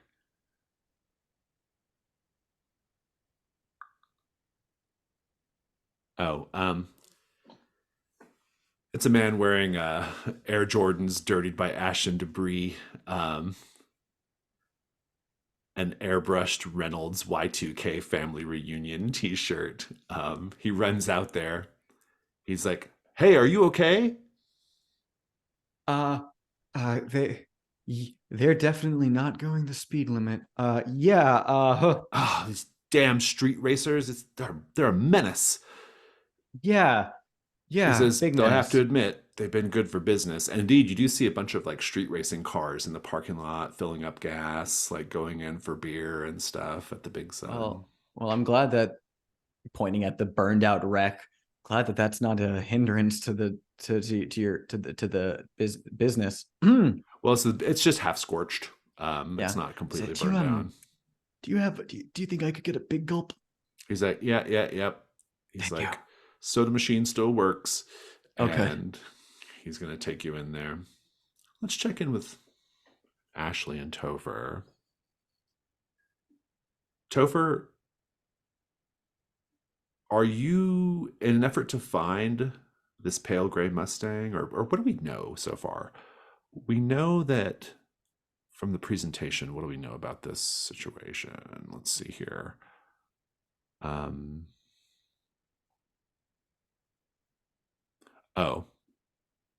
So the pale gray Mustang was just in Linnea's dream.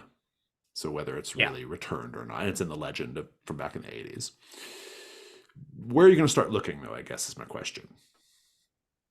I mean, probably like if there was a location that Linnea saw in her dream, the car being, probably going to there, wherever that is, see if the car is indeed at that spot.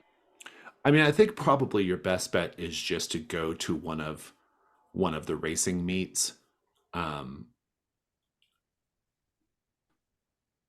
And you might even see the cars gathered in the Big Sun parking lot. You might even see Nathan almost get mowed down right now. And so probably if If the pale gray Mustang is going to show up, it'll probably show up around these cats. Maybe. Who knows? What do you do? I think Topher's gonna try and get in the radio of whatever car looks the fastest. Nice. I like that. And yeah, that's good.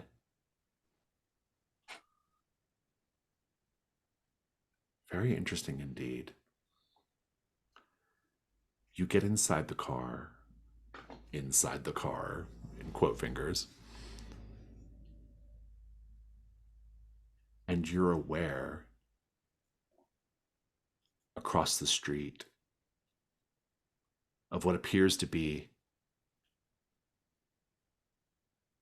a glitchy black void just hovering in space.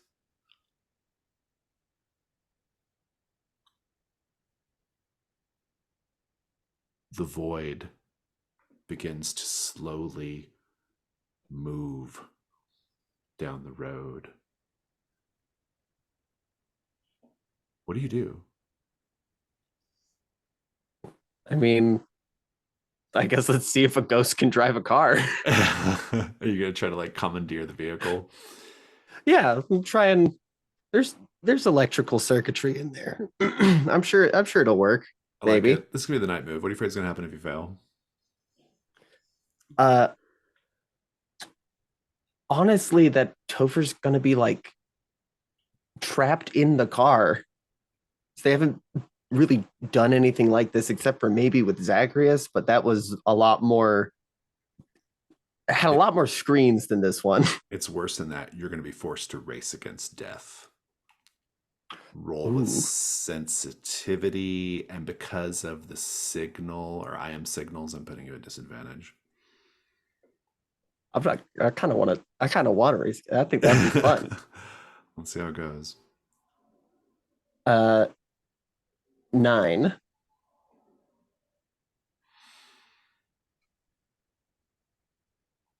I think the glitchy black void leads you on what is not a race, but a chase. A chase that gets faster and faster. Just give us a scene. I think that maybe it's like one of the cars in the Big Sun parking lot even. Nathan and the person sitting inside might even see it just pull out seemingly with no driver and tear off down the highway. And for the rest of the world, it seems as though this car is just driving itself in these random sporadic directions, making turn after turn, jerking the wheel back and forth. But for Topher, the wheels are leaving behind this television snow fire behind them as they just tear ass through the streets, chasing this glitchy black thing, this void. And I think eventually they like pass by the house on Rodenbecker Street even, and they just think about everything that's been going on and about TV Odyssey. And I think then starts looking around the interior of the car, sitting in the driver's seat, and finds this little button and presses it, and the car goes way faster. I'm going to give you a condition, the need for speed. You also have the need for speed. Let's pick up with Ashley Oaks. At the old Mercado Street power plant, a chain link fence meekly attempts to ward entry to an empty lot beside the brick husk of an old 2-stack power plant. Graffiti artists use the walls for practice. Broken glass, rusty nails, signs of vagrancy. There's a tent nearby. If you were to go inside the building, you would find that it's gutted entirely, save for the main control room of the power plant. But let's paint the scene, everyone. What graffiti here reminds us that death is never far away?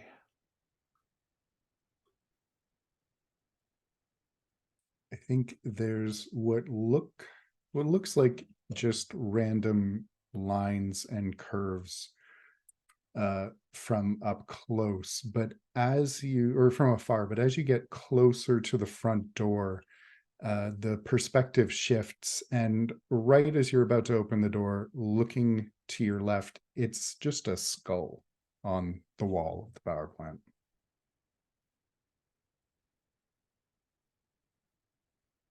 I think there's like some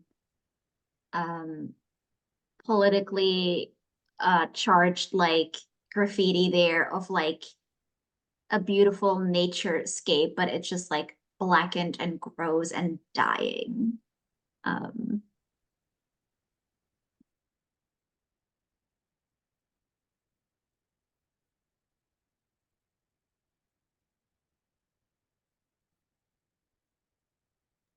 There's a strangely beautiful graffiti like portrait that someone clearly like spent a lot of, like a mural that someone spent a lot of time on.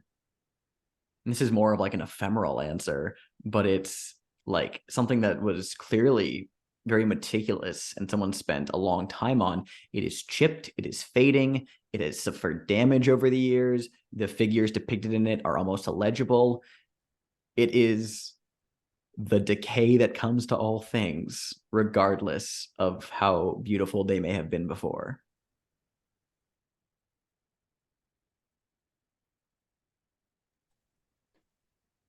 I think that as the wind howls through the walls of the power plant, it sounds almost like the wails of ghosts on ghost TV shows and specters and Halloween things.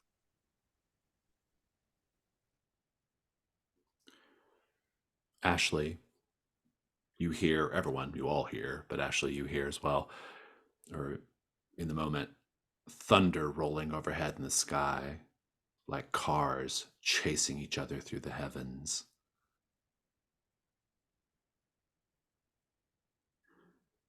That rolling thunder sound becomes eventually the rumbling sound of engines. There's a racing meet taking place near the power plant. This is probably the same circuit that Kate Burnside died on. But you can see the cars across the way gathering. But of course, the power plant itself beckons if you were to go in there. Which do you go to? The meet, or do you go into the power plant? I really let's do the meet. I want to do the track, I think. As you approach the meet,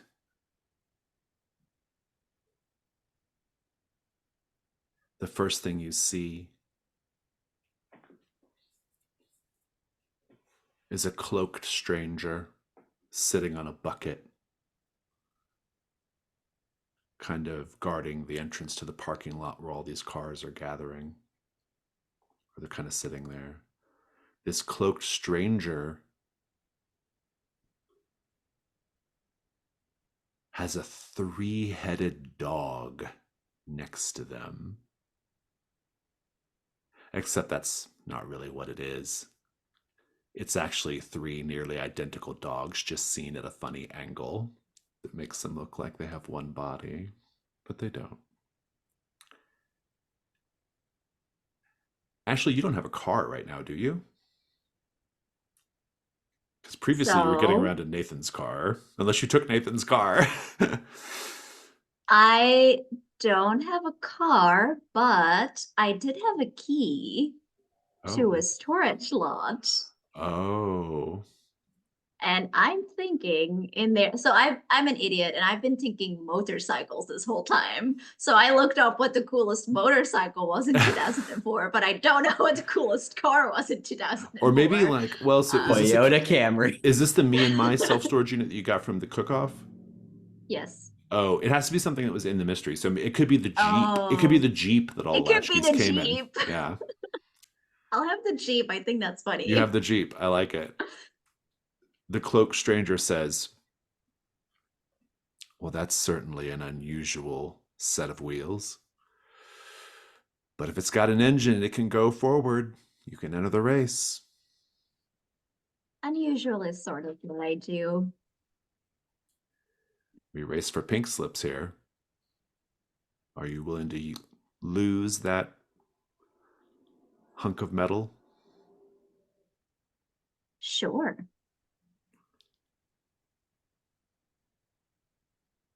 And let's pick back up with Nathan. No, Sean.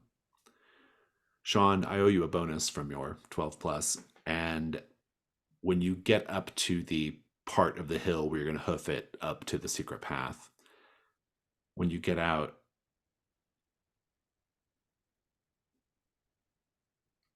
Florida tosses you the keys to her car. And she says, "You handled yourself really well back there.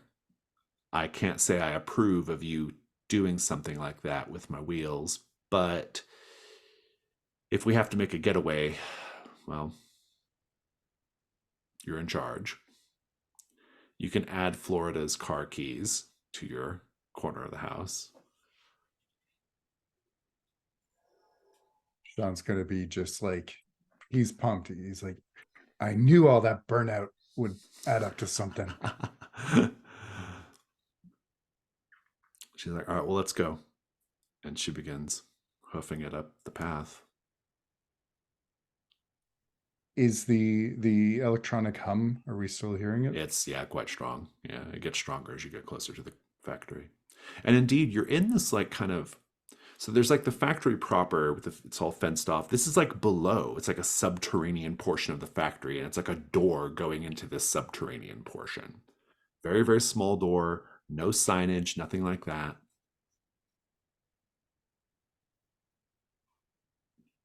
Does it have like a padlock on it, or does it look? It looks like it's, I don't think W. Atlas Morgenstern is the type of guy who can ably handle an electronic turnkey solution. And so this probably just has a regular old lock and key, and Florida can get into that no problem. Getting inside's no difficulty whatsoever. After she jimmies the lock, it opens up into a short, dark hallway. She's like, "Here we go." Oh, can I use my 3D goggles, which reveal spectral after images when used at night? Where'd you get these? I don't remember. Maybe Like, what is this? that was it. Starlight Kingdom. So they're 3D Yes. glasses, like, They reveal spectral after images when used at night. I'm guessing we could see who's been through here. oh, are these glasses like, what are they, like VR glasses, or are they like No, just... they're like if they're three. I think they're just like the blue and white or blue and red, like oh, plastic like lens the 3D old, glasses. the old timey 3D glasses. Oh, Yeah. that's cool. Yeah, make the meddling move. With is this reason? Probably, I think it's more sensitivity, because I think this is kind of a quasi magic thing. But you can roll with advantage if you mark those. An 8. Okay. Okay. You see a spectral image, almost like a replay, like a recording that you're watching in real time, of W. Atlas Morgenstern. And he has his arm around another person in this weird, like, kind of ghostly image. And he's like guiding this person down the hall. And then he opens a door at the end of the hall and shoves that person inside. And then closes that door. What do you do? He'll tell Florida about that, and then he'll start moving toward that door. Maybe they're still in there. I owe you a clue. The complication is you have to go inside to see what is inside for the clue to be complete. So- Florida's like, what are you seeing? What the hell are you, what is this? Are we about to watch The Creature from Black Lagoon? No, we already took care of that one. It I don't know, it shows like ghosts, I guess, of what people have Oh done. my word. Oh. she's- Really, we have a friend who lives in the radio, and this is a step too far. Okay, fair enough. After you. He'll approach the door and yeah, just kind of slowly open it. Nathan, you're at the Big Sun convenience store. Let's talk about it. Yeah, he's calming his nerves, drinking a big gulp as his heart rate has finally begun to settle again.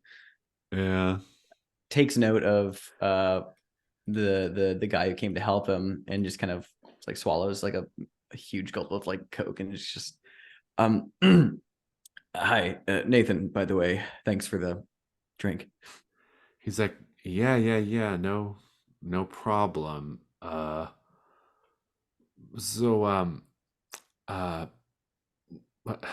Well, are you okay? Is everything all right? You feeling better? Yeah, definitely feeling a lot better. I take it you're like the manager, owner here. Yeah, I run the place. Kind of like points at all of his like his dirty shoes and just being like, sorry about the place, I guess. Yeah, no worries. What happened here? Like I heard someone try to set this place on fire. But like what happened? Yeah, a kid who worked here. He I don't know, he just went kind of crazy and he set the place on fire. He set himself on fire. That's the part of the story that they're not letting get out. Oh my god. I thought, wait, did he like die or? Go ahead and make the meddling move with presence. Yeah, sure. Why not? 2d6 is fine. That is a 3. Very, very good.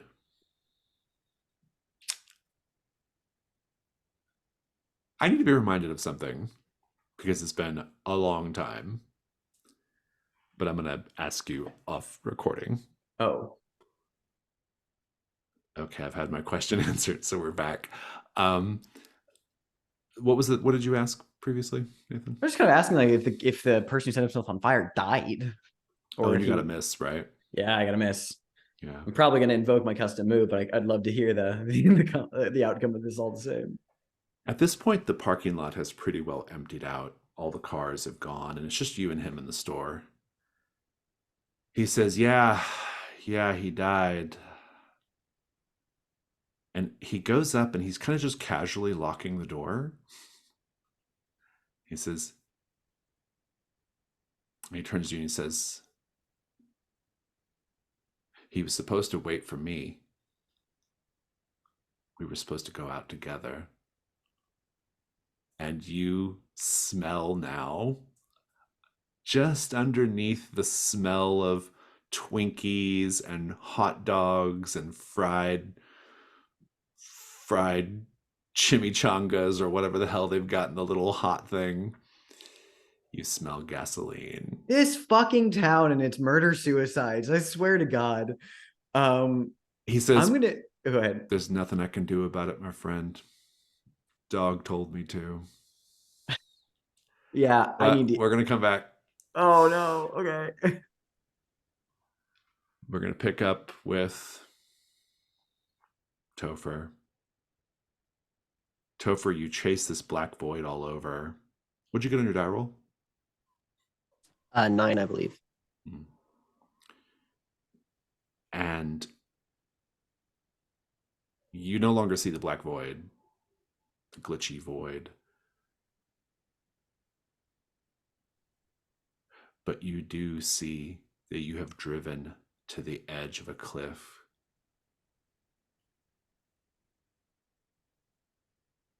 Near the cliff edge, there's a big wooden ramp that, if taken fast enough, would launch you over to the other side.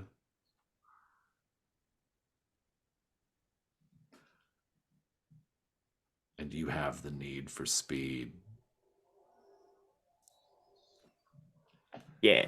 Ashley Oaks. Yeah. So I think Ashley has come to this, like fully decked out, like full clad leather, a helmet, like her fiery red hair is showing.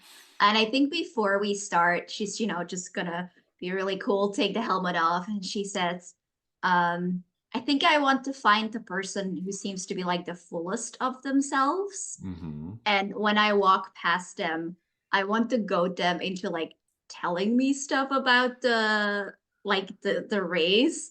And I think I'll just walk past them and say like, oh, this isn't nothing. I can outrace even death. And I would like, if you're okay with it, to activate what Nintendo don't. Oh, Which nice. is, if I do something cocky or with style, I get a 12 plus. I think we'll end the scene there for today. I like it though. It's a good, you kind of calling them out, walking among, getting ready to race. Topher getting ready to possibly launch themselves across a gap. Nathan locked in a convenience store with a suicidal arsonist. And Sean Thompson walking into the dark. This space that you're walking into is a really big, like kind of very industrial kind of space, quite wide open. There's just a single strip of sodium lights above that are kind of flickering on and off. And you hear in the darkness very heavy footsteps. Boom, boom, boom. Simple visual bow.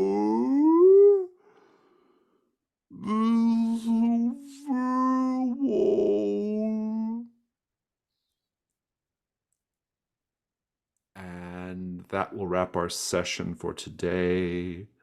Let's go to Stars and Wishes. Whoever wants to go first, take it away.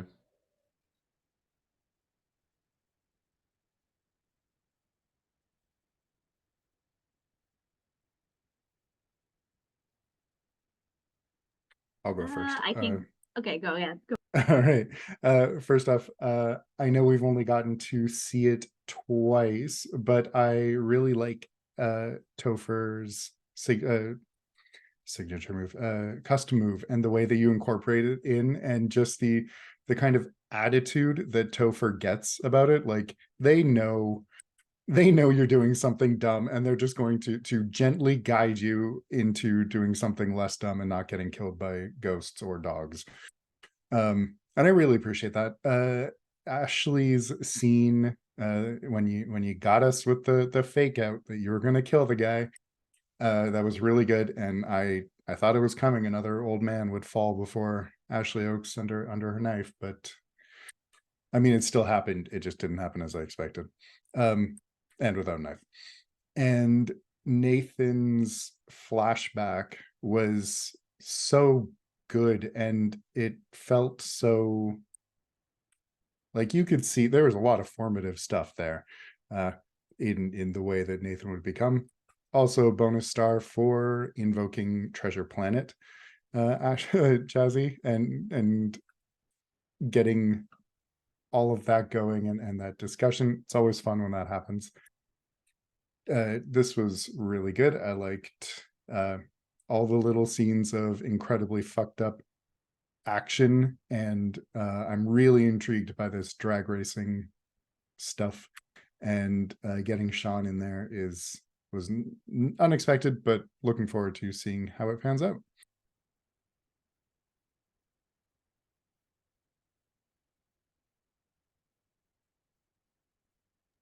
I can go next. Yeah, for Jason, I loved a couple fries short of a Happy Meal. That was really great. And it fully fits for what I imagine Flo is just like. She's just constantly dropping one-liners. It's great. I love her. For Ben, I also really enjoyed, oh yeah, and you ride your pterodactyl and put your tie on over your saber-toothed toga. The old dinosaur. That was great. I love petty, sassy Sean. He's the best. I also really loved the fake out, but specifically my favorite part was not for you, not on command. I love that. It's like, okay, yeah, no, she knows what she's about, and it's not and it's that, but not for you. For Alex, I loved the idea of using the painting to kind of like just commune with the spirit of evil. It was great. I like seeing that, and I always like when people use sensitivity for information moves and meddling moves. That it's just always interesting to see what people think of. As far as wishes go, I'm excited to jump that fucking gap, baby. Yeah, want to throw out the star to Ashley speed racer decision here. It's fantastic. Also, Topher trying to possessing a car is wild and fun, and I like that we keep pushing a lot of ideas of what Topher can do in their state. So that's always a good time. Ben, I don't know. I feel like everyone's like involvement with this. We have some pretty late game stuff, but I really, really liked those early session scenes you had with at Morgenstern. What a creepy character. So I guess also starred Jason for that role playing, because that was I just like that way that character acts. The scene with Ashley and the Gibsons, by the way, that was actually genuinely kind of uncomfortable in a fun way. I kind of enjoyed like listening to that play out. It was creepy. It was good. Yeah. It's also thanks for trapping me in a murderous convenience store. This is great. Wish wise, yeah, I don't know. Like, I'm very excited to solve these remaining threats. And I agree that we should watch a tape so that when we are done with a mystery, we're not generating new ones. I don't get me wrong. I love more mysteries, but it makes sense to start winding our way towards the conclusion.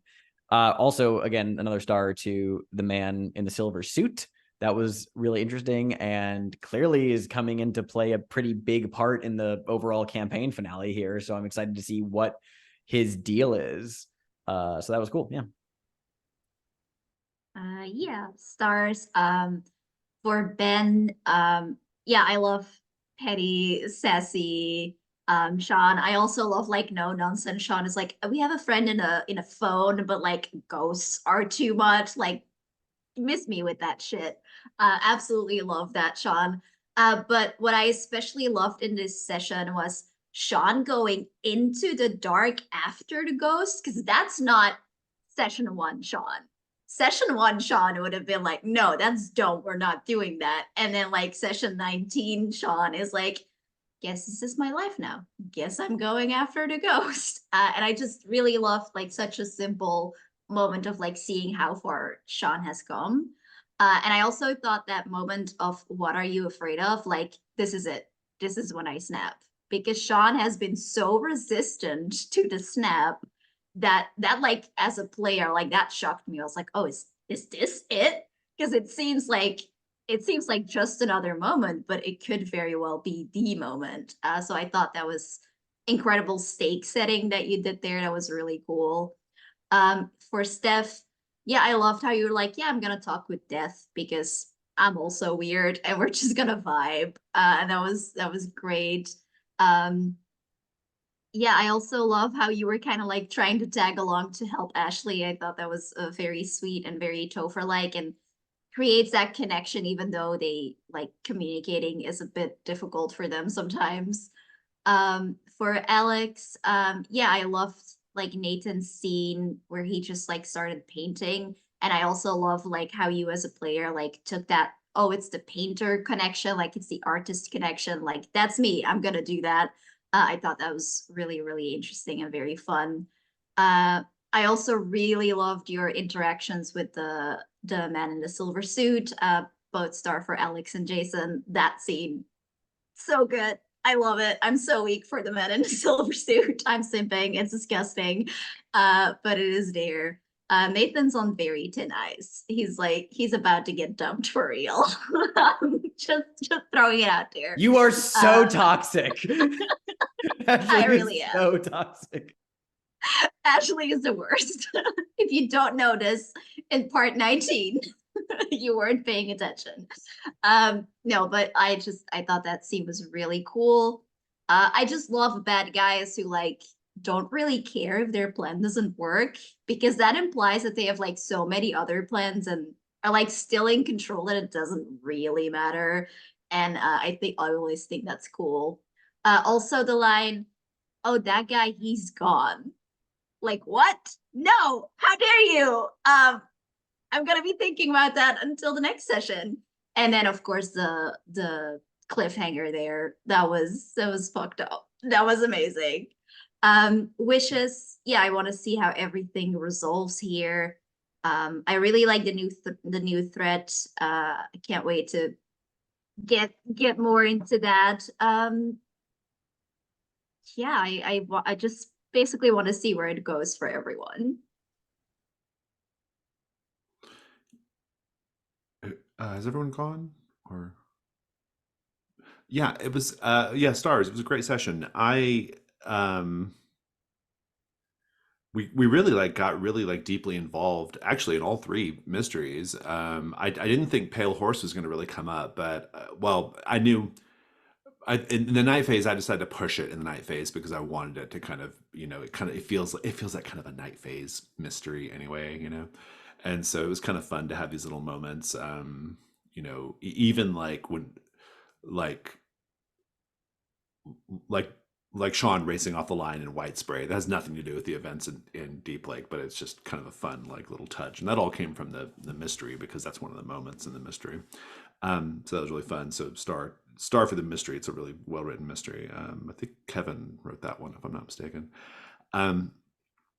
And yeah, really enjoyed Nathan's Key of Obedience. That was really quite good, and it really, really fleshed out the character even more, which was fantastic. I also really, really enjoyed the painting on the walls of Benji's bedroom. I thought that was a great. I agree with Steph. I love it when people do meddling move or information move with sensitivity. Like it's a thing that comes up in the between a lot because of the between, but it comes up less in Brindlewood Bay and public access, and so it's kind of cool to see it happen in public access, and how players manage to trigger it with sensitivity.